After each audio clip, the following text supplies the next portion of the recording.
একটা যদি নির্দলীয় কমিটি হয় তাহলে দেখা যাচ্ছে প্লেয়ারদের যেরকম আমাদের এখানে অনেক ইন্টারনাল সমস্যা আছে, যেমন স্বজনপ্রীতি আছে, তবে কোচ নিয়ে নানান প্রবলেম আমরা প্লেয়াররা ফেস করি। দেখা যাচ্ছে এক একটা টুর্নামেন্টে এক এক রকমের কোচ আসে, যে কোচগুলোতে দেখা যাচ্ছে আমরা এক মাস তারা মানে এক মাস ট্রেনিংয়ের সুযোগ পাই। তো একটা কোচ এক মাস কি সুযোগ মানে কি শিখাবে, আর আমরাও বা তাদের সাথে কি শিখবো?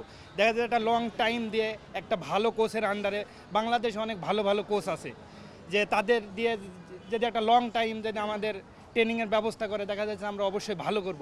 কিন্তু দেখা যাচ্ছে রাজনীতির কারণে দেখা যাচ্ছে এগুলো হয় না। দেখা যাচ্ছে যে ক্ষমতায় আসে তার নিজ দলীয় লোককে কোচিং কিংবা কমিটিতে দায়িত্ব দেওয়া হয়। এগুলো আমি মনে করি যে আমাদের সার্চ কমিটি হয়েছে, তাদের কাছে এটুকু আবদার যাতে এগুলো যাতে তারা একটু ভেবে চিন্তে দেখে, আমরা এই আশাটা ব্যক্ত করছি।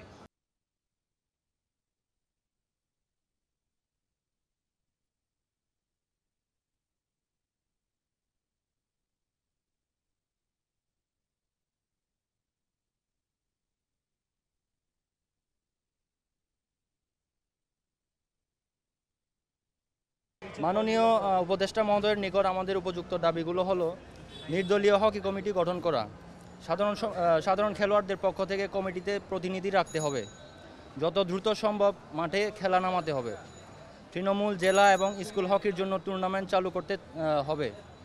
বিনীত আমরা বাংলাদেশের সকল হকি খেলোয়াড়দের পক্ষ থেকে।